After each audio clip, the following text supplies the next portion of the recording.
it appears at practice today that the Eagles have made a decision on who their left tackle is going to be. Yeah, today was the big practice. Kicked back a day because of the Monday night game. So, and as they were out there with Lane Johnson at right tackle, Vaitai gave it a shot at left tackle. And that's the way the Eagles are going to progress, at least for 1 week, because the trade deadline is next week. So in a lot of ways, I think this is a short tryout for Vaitai to see how he holds up.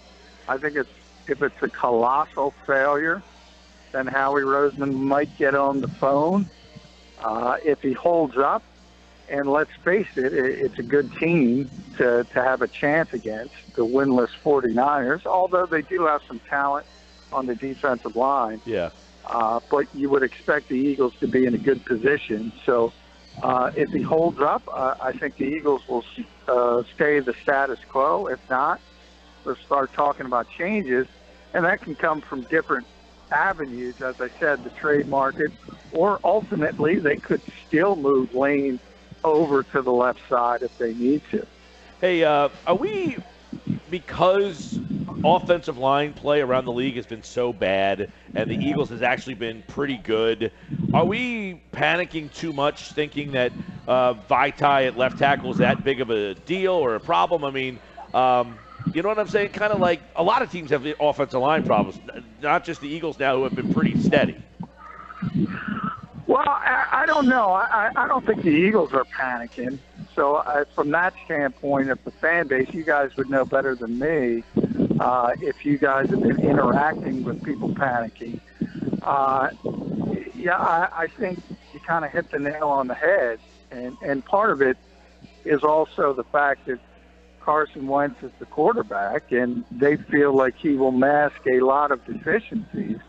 And that's by no means to say they're not concerned, because Jason Peters was playing at a high level. And no matter who they put there, whether it's Lane Johnson or Vaitai or trading for Joe Staley or Dwayne Brown or anybody else, they're not going to be as good as Jason Peters was. So, well, that would be my indication that the fan base is panicking, that as soon as Jason Peters went out, I got Dwayne Brown tweets, you got Joe Staley tweets. I saw a lot of those joke tweets, too, where it's like, Joe Staley's going to be at Lincoln Financial Field this Sunday. Right, so in a Niners uniform. To answer that question for you, it does seem that some of the fans are kind of saying, I don't know that I trust this Vaitai guy. Well, you know, that's kind of the nature of being a fan. Anytime you hear a big name that could possibly be on the trade market, you automatically want them. You heard some of the same things with Navarro Bowman, and that's just the nature of it. But, yeah, it's very, very unlikely for a number of reasons. One, those players are older. Now, so is Jason Peters, but, you know, he's been here. So you have that. Plus, you have to give up significant compensation as far as draft picks go to get them. Thirdly, you got to pay them a heck of a lot of money. Eagles don't have a ton of money under the salary cap. There's a lot of issues. And then you're not getting Joe Staley or Dwayne Brown for a couple weeks. So what do you do next year? All that comes into it, and it's very, very unlikely that the Eagles are going to make a deal at the deadline. And as I said, they have confidence in Vaitai. They think he's going to be a starting level tackle in this league eventually. Are they going to have to help him? Yes, at times they are. And they didn't have to help him with Jason Peters. And that's the biggest issue here. You could go into a game plan and not have to worry about your left tackle. And that's a nice luxury to have for a coaching staff, where you have to don't even consider giving the left tackle help. There's not a lot of teams that can do that. The Eagles had that luxury. Now they don't. But everybody has injuries in this league, and you can't make excuses. They keep coming at a breakneck pace. Dante Hightower today with the torn pec. Everybody deals with this kind of stuff. That's what the NFL is, a war of attrition. John, how much of the concern, though, with Big V is that game in Washington last year? In reality, that's what jumps to a lot of people's minds, that game in Washington.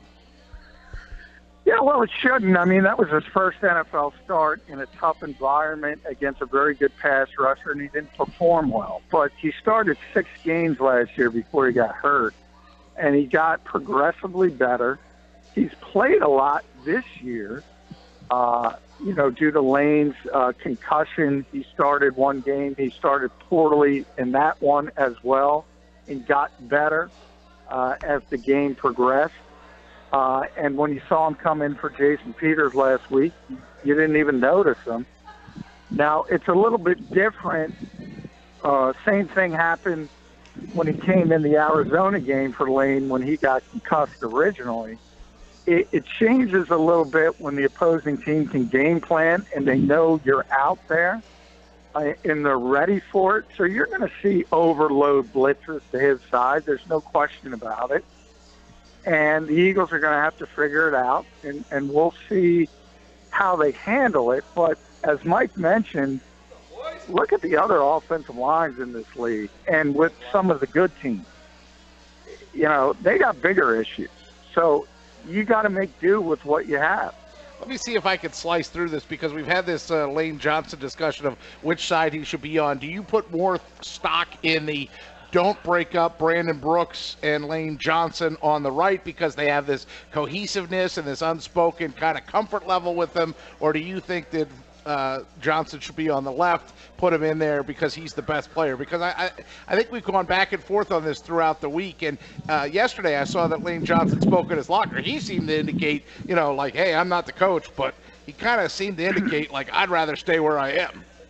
Which I was surprised by. Yeah, he did. He did basically say that, and that's because it's difficult to make that move in season. Because were you surprised by that, John, though, that Lane didn't want to move? It's not that he didn't want to move. He also said at the very end of that he could do it. It would just be difficult at this stage of the game. And from the Eagles' mentality, it's about, and Jeff Stoutland's talked about this a lot, you don't want to throw somebody in.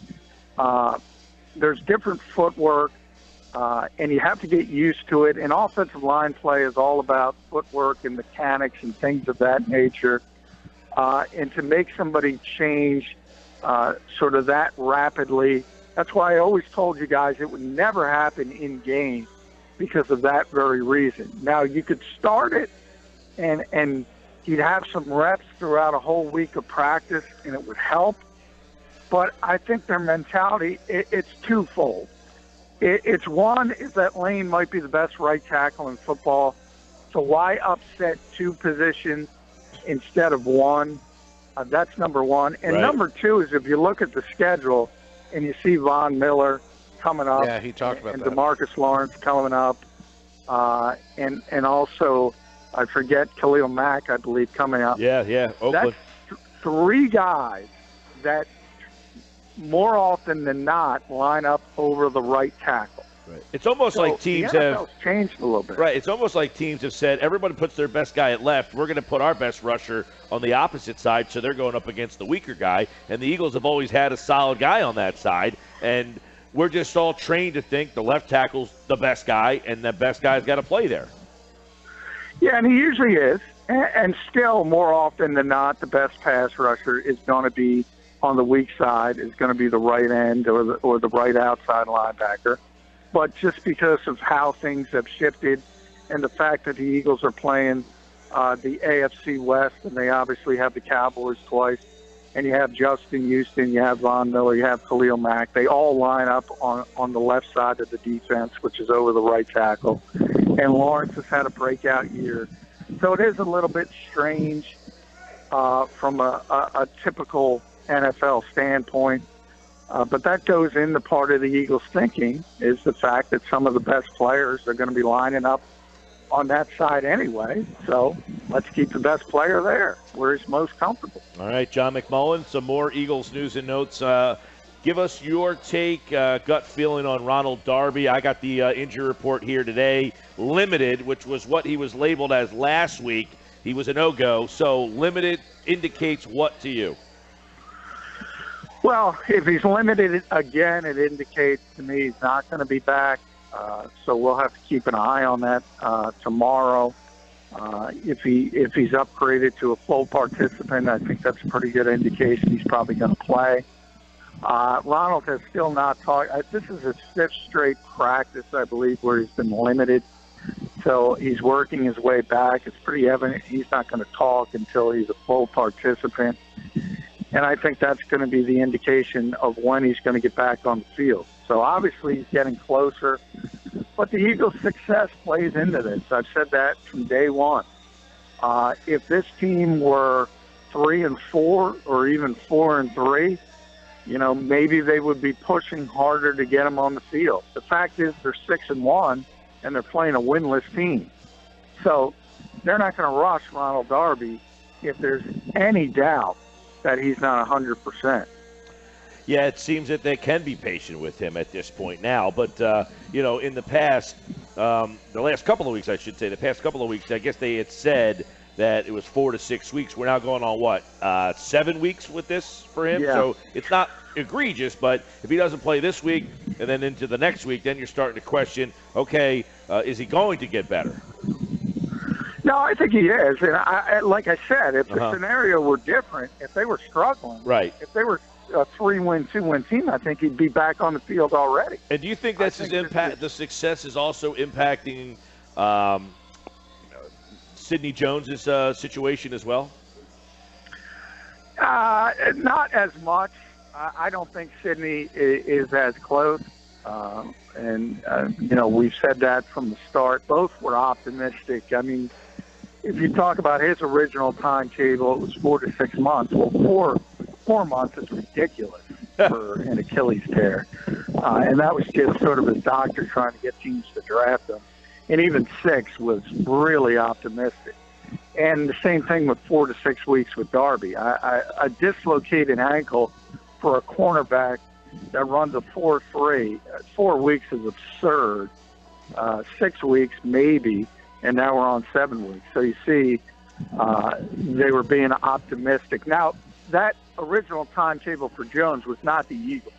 The Eagles have never put a timetable on Sidney Jones because they know how serious that injury was. And, hey, it wouldn't surprise me. He's got a 3-week window from when he gets back on the practice field. Then the Eagles have to decide to either activate him and put him on the 53-man roster or put him on injured reserve, which would essentially shut down his season. The way they're playing, because, as we mentioned, with the luxury, if they continue to play well, I would be stunned if Sidney Jones played this season. If they start to struggle and they need help, and he's close to being ready, I think then you start talking about getting him on the field. John McMullen with us. John, with Hicks out, Nigel Bradham will take on a more expanded role. What does that entail for him now? Well, he gets the green dot on the helmet. He gets all the Jim Schwartz calls, and Jim kind of joked about that yesterday and said a tape recorder could do it. So, that's the way Jim is. He always says he doesn't want to give out gold stars for doing stuff that you should be able to do. But the bottom line is he was underplaying it. There's, middle linebackers are generally very, very important in this league. They're the quarterbacks of the defense, just like Carson Wentz is the quarterback of the offense. And Nigel's taken on a role he's never had before. Now, he's done it this year because Jordan's been banged up a lot, and he's handled it very well. But it's a little bit strange because he's still a strong side linebacker. He's not moving positions in the base defense. He will and does play Jordan's role in the nickel, which is the more important part of it. But, yeah, he's going to be the guy responsible for getting the play calls in on the defensive side of the ball, making sure the defensive linemen are aligned correctly, and all the things Jordan Hicks did. So it is a big deal. Hey, John, you wrote about this at 973ESPN.com. I think all the listeners should read a little deeper about the play Wentz to Corey Clement. Give us a little inside look on the anatomy of that play.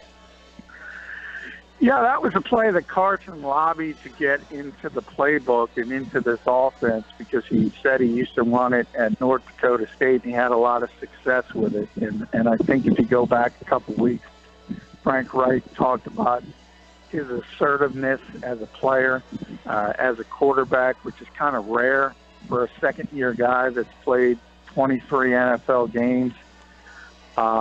So he lobbied to get it into the playbook. They put it in the playbook, and they not only did that, they called it at such a key moment. And I think the most impressive thing is if you watch that play, the Redskins had a terrific pass rush on it. So it pretty much broke down immediately. Carson climbed the pocket, and Corey Clement was the third progression on the play. So, you know, I don't want to overstate this, but I see third and fourth year quarterbacks who never get to their third progression. So for him to be able to do that and for him to be able to do it as second nature, it's one of the reasons why there's so much hype around him as a player.